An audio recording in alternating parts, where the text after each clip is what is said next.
berlama lagi, kita langsung saja melihat Land of Down di game yang pertama, match pertama, babak knockout stage di hari yang kedua.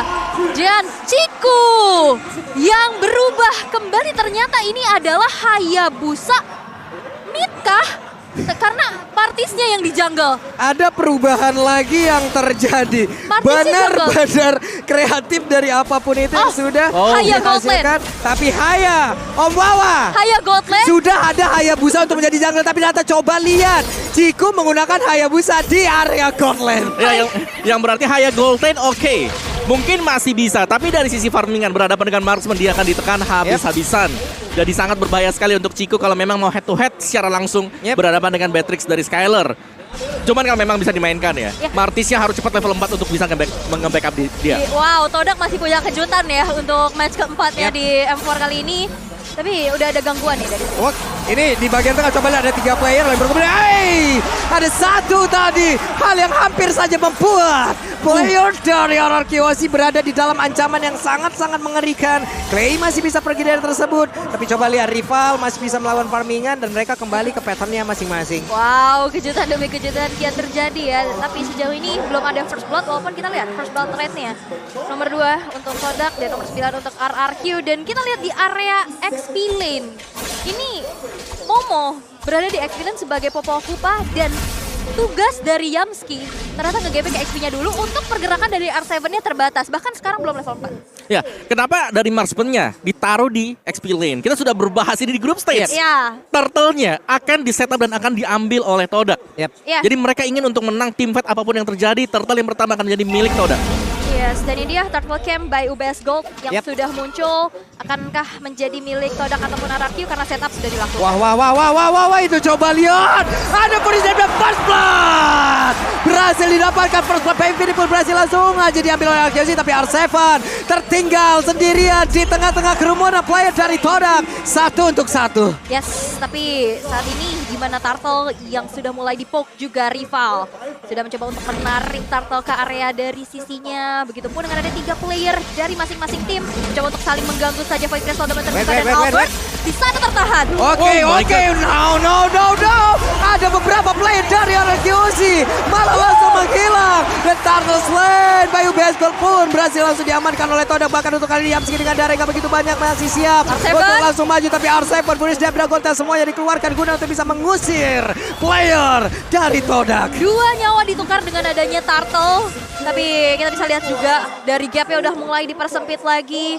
Dari peperangan yang begitu kian terjadi, agresivitas, metode langgar dibalas langgar. Karena lihat tabrak gaming dari peraduan 2 assassin dan bisa kita intip dari item pertamanya, Om. Ya, dimana memang untuk Hayabusa sendiri dia sudah punya Furious Hammer secara damage-nya bakal besar. Tapi untuk melakukan ganking ke arah Gold Lane untuk mencari Ciku guys, dia akan susah. Karena Quad Shadow akan bisa menyelamatkan Ciku guys ketika ada ganking 2 sampai dengan 3 pemain. Sehingga tugas dari Martis sekarang, rival adalah untuk bisa mendapatkan objektif saja. Oke, sekarang rival Gak punya purple. masih berhasil untuk bisa mempertahankan dirinya, tapi tidak untuk purple. Ada 1 keuntungan yang berhasil diambil dan juga di bawah R7 di area XP-nya masih berhadapan dengan Momo dan untungnya R7 masih bisa menyamakan dan bahkan mengungguli dari sisi leveling loh. Nah iya. Itu padahal udah di GB juga, udah ada bantuan dari Yamski, tapi ya ini dia R7. Walaupun emang sedikit terhambat ya dari segi rotasi, tapi seenggaknya levelingnya masih sama. Ya, untuk tim fight demi tim fightnya memang dari langgar sini yang dimana mereka harus bermain cepat. Tapi Finn ada 2 ultimate tadi yang udah langsung dikeluarkan, tapi Finn masih berhasil selamat.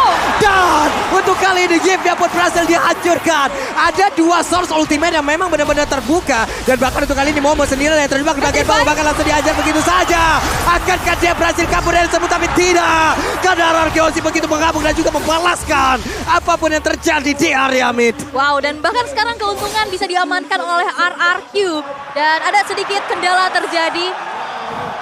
Oke, dan kita bisa lihat gimana RRQ yang tadi sedari awal juga udah kena rusuh. Tapi tadi first blood yang gak jadi. Itu penting banget sih, karena Finn tadi udah sekarat banget kan. Kalau itu kena first blood itu lumayan banget jadi tabungan untuk Todak, tapi untungnya enggak. Ya, dan di XP lane-nya yang memang di setup-annya sedemikian rupa diusahakan oleh tim Todak, ternyata bisa dibalaskan oleh RRQ Hoshi. Dan bahkan Turtle yang pertama jatuh ke RRQ Hoshi dengan Finn. Jadi menurutku ini adalah plus banget tadi untuk di early game bagi RKHC. Tinggal bagaimana mereka memanage nanti ketika menginjak ke mid game. Karena kita belum tahu di sini Chico dengan Hayabusanya apakah memang bisa maksimal dengan penggunaan hero tersebut. Banyak sekali momen memang kita melihat dia menggunakan mid laner, pernah jungler bisa, marksman bisa, tapi sebagai gold laner assassin inilah yang harus dipertanyakan juga untuk tim Todak. Apakah memang mereka terlalu memaksakan untuk fleksibilitas mereka? Oke lah, memang mereka fleksibel. Mereka bisa mainin sebenarnya tadi di laning phase-nya, XP lane bisa ada Martis. Tapi mereka maksa untuk menggunakan Hayabusa sebagai gold lane. Dan ini bisa jadi pedang bermata dua untuk tim Todak. Karena mereka sedang tertinggal sekali. Kalau lagi unggul, itu bagus. Kalau lagi ketinggalan, ini PR buat Todak. Ya, dan apalagi kita lihat juga begitu banyak pick off yang dilakukan oleh RRQ ya, membuat akhirnya dari goldnya dalam keadaannya juga sekarang udah diunggulkan oleh RRQ, dan kita akan kembali kepada game yang sudah dilanjutkan kembali. Yap, ini dia sudah ready lagi untuk bisa melanjutkan bagaimana jalannya pertandingan. Karena Finn dan juga Clay sudah standby di area dari Taltal. Seperti biasa, Turtle Camp, UPS pun sudah hadir. Mereka sudah set up, tapi Yumski tidak mau kalah. Yumski hadir sendirian. Moon hampir saja terkena satu air mancur yang memang sudah disediakan. Dan efek slownya bahkan untuk kali ini. Dengan Name of Vendor-nya, Finn harus menghilang di area tersebut. Dan RKHC kehilangan satu playernya. Mereka kekurangan kuat dari quantity player. Bahkan dengan sekarang, Turtle pun masih ada di sana, belum menjadi milik dari siapapun. Yap, tapi setup sudah dilakukan. Rival sendirian, Yamski dari belakang. Black Dragon Form sudah mulai terbuka, tapi Retribution dan Turtle slain by UBS Gold berhasil diamankan oleh Todak. Tapi lihat, Albert hadir dan bahkan Yamski berhasil dihilangkan di tangan Itu Albert. dia, rival tertinggal sendirian mau pergi ke arah mana, dia masih memiliki portal coil. Tapi belum ada efek bakaran di dalam tubuh saya sekali, namun dia ada berbeda. Malah R7 yang tertangkap basah. Fight terus-terusan terjadi bahkan di area mid. Hayabusa, where are you going bro? Kau pun pasti akan langsung terkena, dan satu ultra yang ada di area berhasil dihancurkan, tapi Albertnya malah dikejar oleh Kupa. Masih terlalu cepat Kupa, kamu harus kembali kepada pelukan Popo. Wow, ini mahal banget sih. RRQ bisa dapetin outer turret di arah tengah. Itu begitu menjadi satu advantage yang bisa dimanfaatkan pastinya. Dari zona farming untuk rival juga pastinya makin terlihat. Dan zoning out juga makin luas lagi dari RRQ. Dan kita bisa lihat juga Moon kali ini ada 300 assist dan menjadi ranking ketiga di most assist in M series. Ya, oke. Dari draft buat Todak, ketika mereka menginjak ke late game, seharusnya mereka punya banyak utility yang bisa dipakai untuk menumbangkan pemain-pemain dari RKHC. Jadi tugas RKHC adalah untuk menekan agar jangan sampai Chico guysnya di sini bisa bermain sampai dengan ke late game. Karena kalau di late game-nya ini Finn bakal bahaya banget. Waduh, Finn-nya berhasil tadi sepertinya untuk bisa ngebait ya beberapa player yang dimiliki oleh Todak. Dia tapi harus mengorbankan satu sprint yang dia milikin. Nggak apa-apa, karena tadi baitingnya hampir aja berhasil. Untuk sekarang, dari Todak itu sendiri sudah semakin kecil lagi area defense-nya. Namun untuk sekarang dari purple buff-nya pun masih berhasil diamankan oleh rival harusnya. Harusnya ya, tapi yang bisa diamankan oleh kalian adalah Infinix Mode 12 2023. Unlock your multiverse speed to lead. Nah ini Itu biar dia. kalian bisa makin fast hang lagi main Mobile Udah Legends. lama saya tidak bareng Queen of Raging ini ya. Jago, masih lembut, masih halus memang ya. Bagus, pertahankan itu. Tapi Albert di bagian bawah. What? Ini dia. Ini dia. Yes, solo Bayi kill. alien kita. Solo kill dari Albert tadi yang membuktikan memang sebagai Fanny harus bisa dihentikan. Karena tadi sendirian saja buat Chico guys. Dia nggak punya positioning sama sekali juga untuk bisa berhadapan dengan Fanny. Hilang dengan cukup cepat tadi Chico guys. Tidak bisa melakukan banyak hal. Kali ini Finn berada di baris terdepan.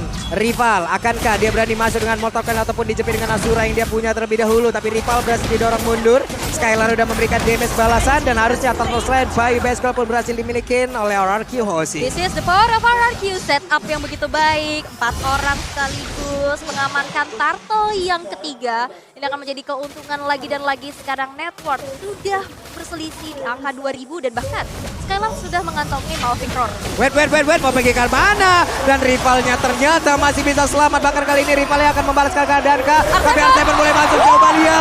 Ada Purius dan juga Dragon Slayer memang berhasil sekali untuk bisa menambahkan langsung arah rival dan juga R7. Mereka pun dikeluarkan namun sakit sekali.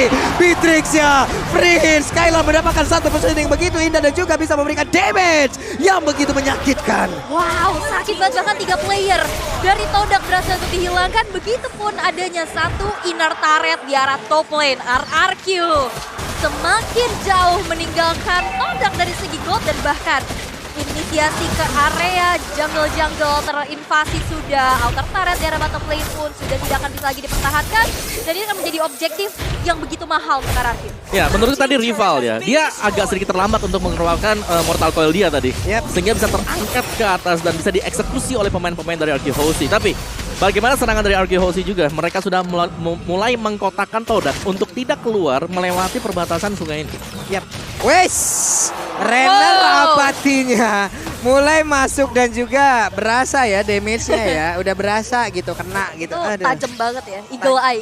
Eagle eye, Iya, mata elang. Kayak jauh juga kena gitu loh. Iya kan? Sniper Iya. ready. Give me. Oh itu Leslie ya. Kayak orang ngebut juga lewat gitu masih kelihatan gitu ya. Iya. Kejar, Red. Hampir saja di Deg-degan ya. area berbeda. R7 dan juga Ciku guys tadi bertemu dalam satu landing yang sama. Sekarang masih clear terhadap wave minion. Berhasil R7. Akankah dia masuk ke dalam kerumunan dari rekan-rekannya atau dia akan pergi dulu atau mengamankan dulu dari area expand yang dimiliki karena dia memiliki mobilitas yang sangat tinggi. Black Dragon Form bisa sangat-sangat cepat untuk bergabung bersama dengan rekan-rekannya. Iya, bahkan tadi juga Black Dragon Form digunakan bukan hanya untuk inisiasi, dari minimap coba lihat. untuk gangguan lagi tapi lihat. Ciku guys, Ciku. bye bye, see you soon Ciku guys. Dan pertempuran harusnya di area dari Lord ini kayaknya bakal berkurang atau bisa dibilang menghilang ya Om ya. Ya, ini akan menjadi meminimalkan usaha Todak untuk bisa mendapatkan Lord yang pertama. Karena satu, ada Retribution yang memang dipakai oleh Albert tapi damage-nya memang besar untuk RQ Hoshi. Yang kedua, Double Petrify masih siap untuk RQ Hoshi. Dan ini dia Lord Slain by UBS Gold untuk RRQ. Ini akan menjadi satu daya dobrak tambahan lagi dan kita bisa intip itemnya nih Om. Ya, dari itemnya BOD, Melvic Roar, Wind of Nature untuk Skylar. Lebih daripada cukup untuk bisa menumbangkan hero tipis seperti Momo Ciku guys. Karena ada banyak hero-hero assassin bahkan untuk match sendiri. Tapi Moon, positioning dari dia harus bisa dicari. Ada claim memang, ada R7 dan ini tugas dari kedua pemain ini untuk bisa memberikan instant burst. Sehingga dari sisi belakang RQ Hoshi akan bebas untuk masuk tanpa adanya real world manipulation. Oke, bersama dengan satu Lord akan seperti apa hasilnya? Bersama Akankah- satu Lord, RRQ semakin kuat. Wah, Wah, ini kayak R7 yang di Baliho ngomongnya begitu kali. Iya ada ya, rame itu ya. Tapi tersisa 3 base turret aja nih Pak Pulung dari Todak yang masih menjadi PR besar pastinya untuk dipertahankan. Ini Hammernya belum dijadiin, belum masih OTW Hunter Strike banget nih kayaknya nih ya.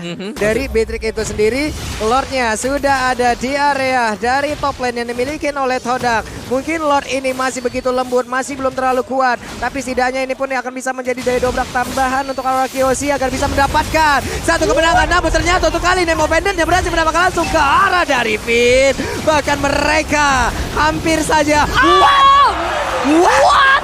Beatrix menghancurkan Yuki dan juga Albert mendadak bertamu walaupun tidak diundang sama sekali oleh Todak dan berhasil mendapatkan lagi karena satu player R7. mau pergi ke arah mana dan juga Skylar membiarkan dia maju ke depan. Kupanya tidak akan bisa melakukan banyak hal lagi karena Kupanya ditembakin dan diam saja di area tersebut. Walaupun masih ada high ground defender dari Moon, tapi memang lini belakang tapi kali ini dengan adanya satu Wind of Nature mendinai shadow kill yang dikeluarkan oleh seorang Ciku guys.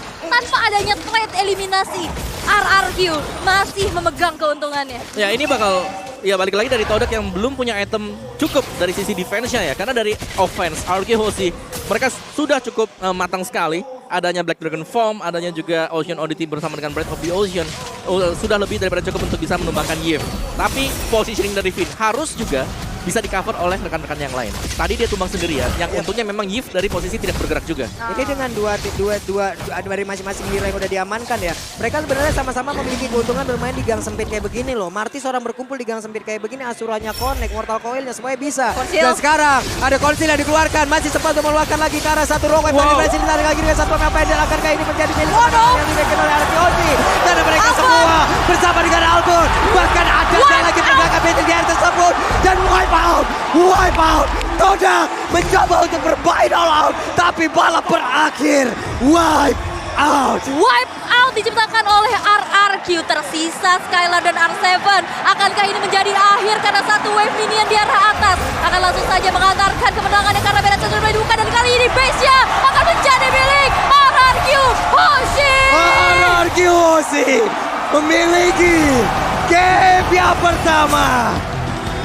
Wow.